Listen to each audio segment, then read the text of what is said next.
BJP JDS ಪಾದಯಾತ್ರೆ ಇದೇ ತಿಂಗಳು 10ನೇ ತಾರೀಕು ಮೈಸೂರಿಗೆ ಎಂಟ್ರಿ ಕೊಡ್ತಾ ಇದೆ. ಇದರ ಬೆನ್ನಲ್ಲೇ ಮೈಸೂರಿನ ಮಹಾರಾಜ ಮೈದಾನದಲ್ಲಿ ದೊಡ್ಡ ಮಟ್ಟದ ಕಾರ್ಯಕ್ರಮವನ್ನು ಮಾಡ್ತಾ ಇದ್ದಾರೆ. ಇದ್ರ ಬಗ್ಗೆ ಮಾತನಾಡೋದಕ್ಕೆ ನಮ್ಮ ಜೊತೆ ಕೇರಳ ಕ್ಷೇತ್ರದ ಶಾಸಕರಾದ ಶ್ರೀವಾಸ್ ಅವರು ಮಾತನಾಡ್ಸೋಣ. ಸರ್, ಮೊದಲು ನಮಸ್ತೆ ಸರ್. ಪಾದಯಾತ್ರೆಯಲ್ಲಿ ಭಾಗಿಯಾಗಿದ್ರೆ ಪಾದಯಾತ್ರೆ ಯಾವ ತರ ಇತ್ತು ಮತ್ತೆ ಎಷ್ಟು ಜೋಶ್ ಇತ್ತು ಸರ್ ಕಾರ್ಯಕರ್ತರಲ್ಲಿ? ಎರಡೂ ಪಕ್ಷದ ಕಾರ್ಯಕರ್ತರು, ನಮ್ಮ ನಾಯಕರು, ವಿಶೇಷವಾಗಿ ಸಾರ್ವಜನಿಕರು ಕುತೂಹಲದಿಂದ ಏನು ಹಗರಣದ ಬಗ್ಗೆ ಏನೆಲ್ಲ ನಾವು ಮಾತಾಡ್ತಾ ಇದ್ವಿ, ಹಗರಣದ ಬಗ್ಗೆ ತಿಳ್ಕೊಳ್ಳುವಂಥ ಕುತೂಹಲದಿಂದ ನಮ್ಮನ್ನು ಸ್ವಾಗತ ಮಾಡಿದ್ದಾರೆ. ನಾವು ನಿರೀಕ್ಷೆ ಮಾಡಿರಲಿಲ್ಲ ಪಬ್ಲಿಕ್ಕು ಈ ಥರ ಒಂದು ಪಾದಯಾತ್ರೆಗೆ ಬಂದು ಸಪೋರ್ಟ್ ನಿಂತ್ಕೊಂಡು ಮಾಡ್ತಾರೆ ಅಂತ ಅಂದ್ಕೊಂಡಿರಲಿಲ್ಲ. ನಿರೀಕ್ಷೆಗೂ ಮೀರಿದಂತಹ ಬೆನ್ನು ತಟ್ಟುವಂಥ ಕೆಲಸವನ್ನು ಸಾರ್ವಜನಿಕರು ಈ ಪಾದಯಾತ್ರೆಯಲ್ಲಿ ಮಾಡಿದ್ದಾರೆ. ಬಿಜೆಪಿ ಜೆಡಿಎಸ್ ಹೊಂದಾಣಿಕೆ ಆಗ್ಲಿಲ್ಲ ಅಂತ ಒಂದಷ್ಟು ಮಾತು ಬರ್ತಿತ್ತು. ಪಾದಯಾತ್ರೆಯಲ್ಲಿ ಹೊಂದಾಣಿಕೆ ಆಯ್ತಾ? ಖಂಡಿತ ಆಗಿದೆ. ನನ್ನ ಕುಮಾರಸ್ವಾಮಿ ಅವರು ಮಂಡ್ಯದಲ್ಲಿ ಬಂದಿದ್ದಾರೆ. ಸಣ್ಣ ಪುಟ್ಟ ಘಟನೆಗಳ ಬಗ್ಗೆ ತಮಗೆ ಎಲ್ಲ ಗೊತ್ತಿದೆ. ಆದರೆ ಕಾರ್ಯಕರ್ತರ ಹಂತದಲ್ಲೇ, ನಾಯಕರ ಹಂತದಲ್ಲಿ ಒಟ್ಟಾಗಿ ಹೋಗಬೇಕು, ನಾವು ಒಟ್ಟಾಗೆ ಕೆಲಸವನ್ನು ಮಾಡಬೇಕು, ಮುಂದೆ ಬರುವಂಥ ಎಲ್ಲ ಚುನಾವಣೆಗಳಿಗೂ ಒಟ್ಟಿಗೆ ಹೋಗಬೇಕು ಅನ್ನುವಂಥ ಮೈತ್ರಿಯನ್ನು ಮಾಡಿಕೊಳ್ಳುವ ಕಾರಣಕ್ಕೆ ಈ ಪಾದಯಾತ್ರೆಯಲ್ಲಿ ಜನತಾದಳದವರು ಪೂರ್ಣ ಪ್ರಮಾಣದಲ್ಲಿ ಸಹಕಾರವನ್ನು ಕೊಟ್ಟಿದ್ದಾರೆ. ಇಲ್ಲ, ಬಿಜೆಪಿ ಅವ್ರ ಜೊತೆ ಜೆಡಿಎಸ್ ಹೊಂದಾಣಿಕೆ ಆದಮೇಲೆ ಎಲ್ಲೋ ಒಂದು ಕಡೆ ಜೆಡಿಎಸ್ ಅವ್ರು ಮಾತನಾಡಿದ ದಾಟಿಗಳು ನೀವು ಸಹ ಕೇಳಿದ್ದೀರಿ. ಎಲ್ಲೋ ಒಂದು ಕಡೆ ಅಪ್ಪ ಮೈತ್ರಿ ಇದು, ಇವ್ರದ್ದು ಅವಕಾಶವಾದಿಯವ್ರನ್ನ ಜೊತೆಗೆ ಹಾಕೊಂಡು ರಾಜಕೀಯವನ್ನ ಮಾಡ್ತಿದ್ರು ಒಂದಷ್ಟು ಮಾತನಾಡಿದ್ರು. ಇವಾಗ ಮೂಢ ಹಗರಣದ ವಿಚಾರದಲ್ಲಿ ಇದು ಹಗರಣವೇ ಅಲ್ಲ, ಯಾಕೆ ಇವ್ರು ಇಷ್ಟೊಂದು ದೊಡ್ಡ ಸಾಹಸ ಕೈ ಹಾಕಿದ್ದಾರೆ ಅಂತ ಮಾತನಾಡ್ತಾರೆ. ಅಲ್ಲ, ಹಗರಣವೇ ಅಲ್ಲದೆ ಇದ್ಮೇಲೆ ನ್ಯಾಯಾಂಗ ತನಿಖೆ ಯಾಕೆ ಮಾಡಿಸಿದ್ರು?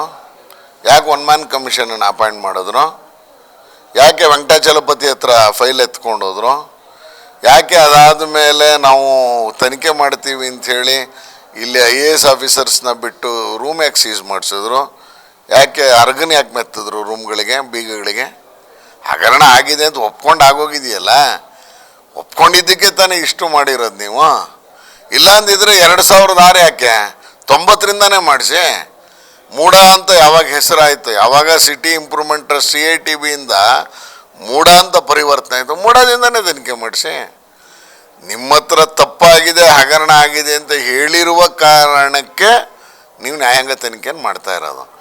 ಇಲ್ಲದೆ ಇದ್ರೆ ಆರ್ಟಿಕಲ್ ಯಾಕೆ ಬರೀತಾರೆ ಕಾನೂನು ಸಲಹೆಗಾರರು ಪೊನ್ನಣ್ಣ? ಆರ್ಟಿಕಲ್ ಬರೆಯೋಕ್ಕೆ ಯಾರು ಹೇಳಿದ್ರು ಅವ್ರಿಗೆ?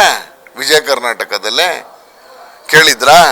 ಹಗರಣ ಮುಕ್ತ ಪಾರ್ವತಮ್ಮ ಅಂತ ಬರ್ಕೊಂಡ್ರಲ್ಲ, ನ್ಯಾಯಾಂಗ ತನಿಖೆಯನ್ನು ಏರ್ಪಡಿಸೋದು ನೀವೇ ಕ್ಲೀನ್ ಚಿಟ್ ಕೊಡೋದಾ? ಹಂಗಾದ್ರೆ ಇದು ಸಂವಿಧಾನನ? ಇದು ಕಾನೂನು ಬಾಹಿರ ಅಲ್ವಾ? ಆಯೋಗ ಮಾಡಿದ್ಮೇಲೆ ಮಾಡಿರೋದು. ಹಗರಣ ಹಾಗೇ ಇದೆ. ಅದಕ್ಕೋಸ್ಕರನೇ ಹಗರಣವನ್ನು ಮುಚ್ಚಿ ಹಾಕುವ ತಂತ್ರಗಾರಿಕೆಯ ಫಲವಾಗಿ ಇವತ್ತು ನಿವೃತ್ತ ನ್ಯಾಯಮೂರ್ತಿಗಳ ನೇಮಕವನ್ನು ಮಾಡಿದ್ದಾರೆ. ದೇಸಾಯಿ ಅವ್ರ ಬಗ್ಗೆ ವೈಯಕ್ತಿಕವಾಗಿ ಒಳ್ಳೆ ಗೌರವ ಇದೆ. ಆದರೆ ಈ ಆಯೋಗ ಕೊಡುವ ಏನು ತೀರ್ಪನ್ನು ಅಥವಾ ವರದಿಯನ್ನು ಸರ್ಕಾರ ಒಪ್ಕೋಬೇಕಲ್ಲ. ಕೆಂಪಣ್ಣಂದು ಏನು ಮಾಡಿದ್ರು? ಆ ಹಿನ್ನೆಲೆಯಲ್ಲಿ ಹಗರಣ ಹಾಗೇ ಇದೆ. ಹಗರಣದ ರುವಾರಿನೂ ಈ ಸರ್ಕಾರದ ಮಂತ್ರಿಯ ಕೈಯಲ್ಲೇ ಇದೆ. ನಾವು ಪ್ರಾರಂಭದಲ್ಲೇ ಹೇಳಿದ್ವಿ, ಇಬ್ಬರೂ ಕಮಿಷನರ್ ಏನಿದ್ದಾರೆ ಕ್ರಿಮಿನಲ್ ಕೇಸ್ ದಾಖಲಿಸಿ ಅಂತ. ಯಾಕೆ ದಾಖಲಿಸಿಲ್ಲ ಹಂಗಾದ್ರೆ? ಎಲ್ಲವೂ ಹಗರಣ ನಡೆದೇ ಇದೆ. ಒಂದು ಕಡೆ ಮಾತನಾಡ್ತಾರೆ, ರಾಜ್ಯಪಾಲರನ್ನ ಬಳಸ್ಕೊಳ್ತಿದ್ದಾರೆ, ಕೇಂದ್ರ ಸರ್ಕಾರ ಕುಮ್ಮಕ್ಕನ್ನು ಕೊಡ್ತಿದೆ, ರಾಜ್ಯಪಾಲರನ್ನ ಬಿಟ್ಟಿದೆ ಈ ಕೇಸ್ನಲ್ಲಿ ಅನ್ನುವಂಥದ್ದು. ಹೌದು, ನಾವು ನಿಮಗೆ ಲೆಟ್ರ್ ಕೊಟ್ಟಿದ್ವಿ. ನೀವು ಕಂಪ್ಲೇಂಟ್ ಏನು ಮಾಡಿದ್ರೆ? ಭೈರತಿ ಸುರೇಶಿಗೆ ಲೆಟ್ರ್ ಕೊಟ್ಬಿಟ್ಟು ಕಂಪ್ಲೇಂಟ್ ಕಾಪಿ ಕೊಟ್ಬಿಟ್ಟು ಬಂದರೆ ನನ್ನನ್ನು ಬಿಟ್ಟು ಮೂಡದಲ್ಲಿ ಮೀಟಿಂಗ್ ಮಾಡಿದ್ರೆ ನ್ಯಾಯನ ಅದು? ಅದಕ್ಕೆ ನೀವು ಒಬ್ಬ ದೂರುದಾರ, ನಾನೊಬ್ಬ ಮೆಂಬರು, ನನ್ನನ್ನು ಬಿಟ್ಟು ನೀವು ಮಾಡ್ಬೋದಂತೆ. ರಾಜ್ಯಪಾಲರ ಅಂಗ್ಳಿಗೆ ಹೋಗಲೇಬೇಕಲ್ಲ ನಾವು. ನಿಮ್ಮ ಹತ್ರ ಕೊಟ್ಟಿದ್ದೀವಿ, ಚೀಫ್ ಸೆಕ್ರೆಟ್ರಿ ಕೊಟ್ಟಿದ್ದೀವಿ. ನೀವಿಬ್ಬರು ಮಾಡಿದ್ಮೇಲೆ ನಾವೇನು ಮಾಡಬೇಕು? ರಾಜ್ಯಪಾಲರ ಅಂಗ್ಳಿಗೆ ಹೋಗಿದ್ದೀವಿ, ರಾಜ್ಯಪಾಲರು ಕನ್ವಿನ್ಸ್ ಆಗಿದ್ದಾರೆ. ಯಾವುದು ಇದ್ರಲ್ಲಿ ತಪ್ಪು ಅಂತೇಳಿ ಕ್ರಯಪತ್ರದ ದಿನಾಂಕವನ್ನು ನಮೂದು ಮಾಡಿರುವ ಮೂಡೋದು ಅವತ್ತು ಮೀಟಿಂಗೇ ನಡೆದಿಲ್ಲ ಅಂತಿದೆಯಲ್ಲ. DC ಕೊಟ್ಟಿದ್ದಾರಲ್ಲ ಲೆಟ್ರು, ಅದು ತಪ್ಪ ಹಂಗಾದ್ರೆ? ಯಾವ ದಿನಾಂಕವನ್ನು ಪಾರ್ವತಮ್ಮನವ್ರಿಗೆ ಬರ್ಕೊಟ್ಟಿದ್ದಾರೆ ಆ ದಿನಾಂಕದಲ್ಲಿ ನಿರ್ಣಯನೇ ಆಗಿಲ್ವಲ್ಲ. DCನೇ ಬರೆದಿದ್ದಾರಲ್ಲ ಕಾನೂನು ಬಾಹಿರ ಅಂತ. ನಾನೇನು ಹೇಳೋದು? ಇದು ಮುಕ್ತ ಚರ್ಚೆ ಆಗಲಿ, ಡಾಕ್ಯುಮೆಂಟ್ ವೈಸ್ ಚರ್ಚೆ ಆಗಲಿ, ಎಲ್ರಿಗೂ ಏನಾಗಿದೆ, ಬೇರೆ ಬೇರೆ ಡಾಕ್ಯುಮೆಂಟ್ ಇಟ್ಕೊಂಡಿದ್ದಾರೆ. ಒಟ್ಟಾರೆ ಓದಿರ ಅಂದರೆ ತಯಾರಾಗಿರೋದು ಕಡಿಮೆ ಕಾಂಗ್ರೆಸ್ಸಿನ ಮಂತ್ರಿಗಳು.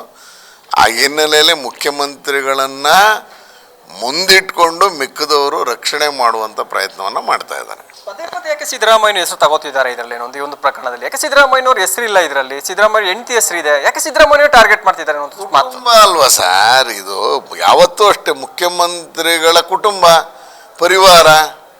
ಇನ್ನೂ ಆಶ್ಚರ್ಯಕರವಾದಂಥ ಮೂಡದ ಹಗರಣ ಬೆಳಕಿಗೆ ತರ್ತೀನಿ. ಫಸ್ಟ್ ಇದು ಮುಗಿಲಿ ಇನ್ನು ಸುಮ್ಮನಿದ್ದೀನಿ. ಬರುತ್ತೆ ನೋಡಿ ಮುಂದಕ್ಕೆ, ಇನ್ನೂ ಒಂದು ಕೊಡ್ತೀನಿ ನಾನು ನಿಮಗೆ. ಈ ರೀತಿಯಲ್ಲಿ ಮೂಡಾದಲ್ಲಿ ನೆನ್ನೆ ಆಗಿಲ್ವಾ? ನೆನ್ನೆದೊಂದು ಹಗರಣ ಈಚೆ ಬಂದಿಲ್ವಾ? ಅಂದರೆ ಇದು ಮಾಡ್ತಾನೆ ಇದ್ದಾರೆ. ಇದಕ್ಕೊಂದು ಎಂಡ್ ತೋರಿಸ್ಬೇಕಾಗಿತ್ತು, ಇದಕ್ಕೊಂದು ಲಾಜಿಕಲ್ ಎಂಡು ಮುಟ್ಟಿಸ್ಬೇಕಾಗಿತ್ತು. ಆ ಹಿನ್ನೆಲೆಯಲ್ಲಿ ಕೈ ಹಾಕಿದ್ದೀವಿ. ಶುರು ಮಾಡಿದ್ದು ಕೇವಲ 2 ಲಕ್ಷ ನಾನು ಚದರ ಅಡಿ ಅಂತ. ಆದರೆ ಇವತ್ತು ಇದು ನೋಡಿದ ಮೇಲೆ ಗೊತ್ತಾಗ್ತಿದೆ, ಇದರ ಆಳನೇ ಗೊತ್ತಾಗ್ತಿಲ್ಲ. ಮುಖ್ಯಮಂತ್ರಿಗಳು ಸುತ್ತ ಇರೋರು ಮುಖ್ಯಮಂತ್ರಿಗಳನ್ನ ನಿಲ್ಲಿಸಿ ಕಾಲನ್ನು ತೋಡ್ತಾ ಇದ್ದಾರೆ, ಅಣ್ಣವ್ರನ್ನ ತೋಡ್ತಾ ಇದ್ದಾರೆ. ಮುಖ್ಯಮಂತ್ರಿಗಳು ಬಲಿಪಶು. ನಾವು ಪ್ರಾರಂಭದಲ್ಲಿ ಎಲ್ಲೂ ಮುಖ್ಯಮಂತ್ರಿಗಳ ಹೆಸರು ಹೇಳಿರಲಿಲ್ಲ. ಬರ್ತಾ ಬರ್ತಾ ದಾಖಲೆಗಳನ್ನ ನೋಡಿದ್ಮೇಲೆ ಮುಖ್ಯಮಂತ್ರಿಗಳು ಅಥವಾ ಅವ್ರ ಮನೆಯವರು ತಪ್ಪು ಮಾಡಿದ್ದಾರೆ ಅಂತ ಅನ್ನಿಸ್ತಾ ಇದೆ. ಆ ಹಿನ್ನೆಲೆಯಲ್ಲಿ ನಾಳೆ ದೊಡ್ಡ ಮಟ್ಟದ ಸಮಾವೇಶ ನಡೆಯುತ್ತೆ. ಒಂದು ಕಡೆ ನೀವು ಆಳ ಅಗಲ ಹೇಳ್ತಾ ಇದ್ದೀರಿ, ಇನ್ನೂ ದೊಡ್ಡದಿದೆ ಅಂತ. ಅವ್ರು ನೋಡ್ತಾ BJP ಅವರು ಒಂದು ಕಡೆ ಆರೋಪವನ್ನು ಮಾಡೋದ್ರ ಜೊತೆಗೆ ನಿಮ್ಮದೇ MLC ಮಾತನಾಡ್ತಾರೆ ವಿಶ್ವನಾಥ್ ಅವರು. ನಾನು ಮತ್ತು ಶ್ರೀವಾಸ್ ಅವರು ಇಬ್ಬರು ಕ್ಲೀನ್ ಇದ್ದೀವಿ, ನಮ್ಮಿಬ್ಬರದ್ದು ಸೈಟ್ ಇಲ್ಲ ಅಲ್ಲಿ, ಇನ್ನು ಎಲ್ಲ ಪಕ್ಷದೂ ಇದೆ ಅಂತ ಮಾತಾಡ್ತಾರೆ. ಅದೇ ಅದೊಂದು ವಿಶ್ವನಾಥ್ ಅವರು ಹೇಳಿರೋ ಮಾತನ್ನು ನಾನು ಗೌರವಿಸ್ತೀನಿ. ನಾನು ನೋಡ್ದಂಗೆ ಕಳೆದ 1 ವರ್ಷದ ನನ್ನ ಅನುಭವದಲ್ಲಿ ವಿಶ್ವನಾಥ್ ಅವರು ಈ ಥರದ್ದು ಯಾವುದಕ್ಕೂ ಅಲ್ಲಿ ಮೂಡ ಮೀಟಿಂಗಲ್ಲಿ ಮಾತಾಡ್ದಂಗೆ ಇರಲಿಲ್ಲ. ರಹಸ್ಯ ಮತ್ತು ಆಶ್ಚರ್ಯ ಅಂದರೆ ಮೂಡ ಮೀಟಿಂಗಿಗೆ ತರದೇನೆ ಎಲ್ಲವನ್ನೂ ಅವರು ಕ್ರಯಪತ್ರ ಮಾಡಿಕೊಟ್ಟಿರೋದು. ಸೊ ಹಾಗಾಗಿ ಕಮಿಷನರ್ಗೆ ಕ್ರಿಮಿನಲ್ ಕೇಸ್ ಹಾಕಬೇಕಾಗಿತ್ತು, ಇಷ್ಟೊತ್ತಿಗೆ ಒಳಗೆ ಹಾಕಬೇಕಾಗಿತ್ತು. ಇಡಿ ಎಂಟ್ರಾಗುತ್ತೆ, ಇದು ಇಷ್ಟಕ್ಕೆ ಏನು ನಿಲ್ಲೋದಿಲ್ಲ, ಇದು ಇಡಿ ಬರುತ್ತೆ. ನಾವು ಇಲ್ಲಿ ಇವರು ನಾಳಿದ್ದು ಮುಖ್ಯಮಂತ್ರಿಗಳು ರಾಜ್ಯಪಾಲರ ನೋಟಿಸಿಗೆ ಸರಿಯಾಗಿ ಸಮರ್ಥನೆಯನ್ನು ಅಥವಾ ಉತ್ತರವನ್ನು ಕೊಡಲಿಲ್ಲ ಮತ್ತು ಅವ್ರ ಸೈಟನ್ನು ಸರೆಂಡರ್ ಮಾಡುವ ಹಂತಕ್ಕೆ ಹೋಗ್ತಾ ಇದೆ. ನಾವು ನೆಕ್ಸ್ಟ್ ಏನು ಮಾಡಬೇಕು? ರಾಷ್ಟ್ರಪತಿಗಳು ಮೊರೆ ಹೋಗಬೇಕು. ರಾಷ್ಟ್ರಪತಿಗಳೂ ಎಂಟ್ರಾಗಕ್ಕಾಗಿಲ್ಲ ಅಂದರೆ ಸುಪ್ರೀಂ ಕೋರ್ಟ್ ಮೊರೆ ಹೋಗಬೇಕು. ಎಲ್ಲವನ್ನೂ ಕಾನೂನುಬದ್ಧ ಮಾಡಬೇಕು. ಮೈಸೂರು ನಗರಾಭಿವೃದ್ಧಿ ಪ್ರಾಧಿಕಾರದ ಹೆಸರನ್ನು ಉಳಿಸುವಂತಬೇಕು ಮತ್ತು ಲ್ಯಾಂಡನ್ನು ಉಳಿಸ್ಬೇಕು. ಸಾರ್ವಜನಿಕರಿಗೆ ಏನು ಸೈಟ್ಗಳನ್ನು ವಿತರಣೆ ಮಾಡುವ ಹಂತಕ್ಕೆ ಮೂಡ ಹೋಗ್ಬೇಕು. ಈಗ ಮೂಡ ಅಂದರೆ ಒಂದು ರಿಯಲ್ ಎಸ್ಟೇಟ್ ಏಜೆಂಟ್ಗಳ ತಾಣ ಆಗಿಬಿಟ್ಟಿದೆ. ಅದು ಸಾರ್ವಜನಿಕರಿಗೆ ಲಭ್ಯ ಆಗೋಂಗೆ, ಸಾರ್ವಜನಿಕರ ಕೈಗೆಟುಕುವಂಗೆ ಮಾಡಬೇಕು. ಖಂಡಿತ ಆ ಪ್ರಯತ್ನ ನಡೀತಾ ಇದೆ, ನಡೆಯುತ್ತೆ. ಆಗಲೇಬೇಕಲ್ಲ, ಇಷ್ಟೊಂದು ಅನ್ಯಾಯ ಆದಮೇಲೆ. ನೆನ್ನೆ 3,03,000ಕ್ಕೆ ಸೈಟ್ ಕೊಟ್ಟಿದ್ದಾರೆ ಯಾರಿಗೂ ಅಂತ ಬಂದಮೇಲೆ ಏನು ಅರ್ಥ? ಬರಲೇಬೇಕಲ್ಲ, ಮೋಸ ಆಗಿದೆ ಅಂದಾಗ.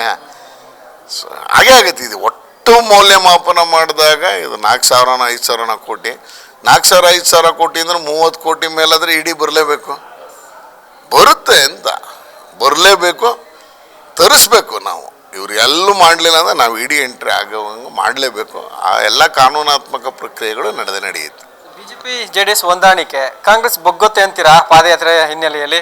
ಅಲ್ಲ, ನೋಡ್ತಾ ಇದ್ದೀರಲ್ಲ, ದಿನಕ್ಕೂ ಒಂದೊಂದು ಹಗರಣ.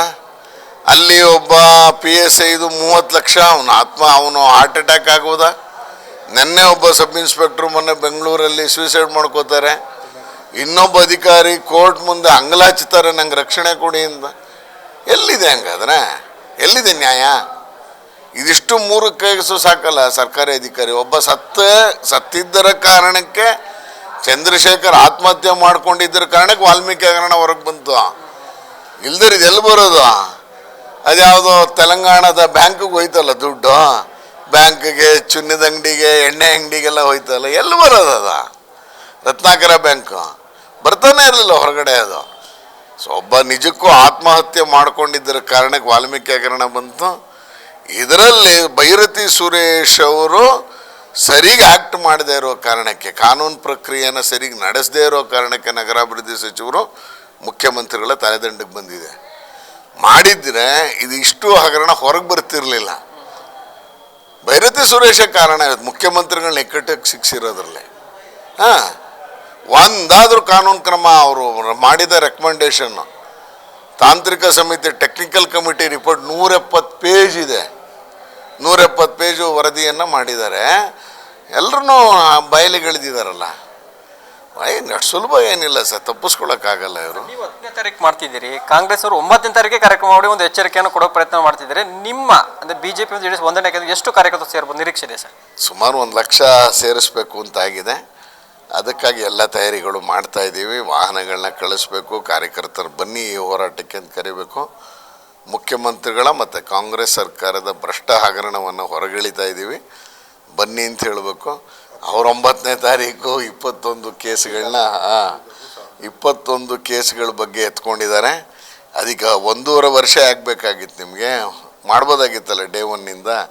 ಈಗಲೂ ಹೇಳ್ತಾ ಇದ್ದೀವಿ, ಬಿ ಜೆ ಪಿಯವ್ರು ತಪ್ಪು ಮಾಡಿದರೆ ಬಿ ಜೆ ಪಿಯವ್ರ ಮೇಲೆ ತನಿಖೆ ಮಾಡಿಸಿ, ನೀವು ತಪ್ಪಾಗಿದೆ ಅಂತ ಅನಿಸಿರೋದು ಫಸ್ಟ್ ರಾಜೀನಾಮೆ ಕೊಡಿ, ತನಿಖೆಯನ್ನು ಮುಂದುವರಿಸಿ ಕೊಡಿ, ಸಿ ಬಿ ಐ ಕೊಡಿ, ಇನ್ನೊಂದು ಕೊಡಿ, ಮತ್ತೊಂದು ಕೊಡಿ, ಏನೂ ಮಾಡಿಲ್ಲ ಅಲ್ಲ ನೀವು. Thank you. ಇದಿಷ್ಟು ಶಾಸಕರಾದ ಶ್ರೀವಾಸವರ ಮಾತಾಗಿರುವಂಥದ್ದು.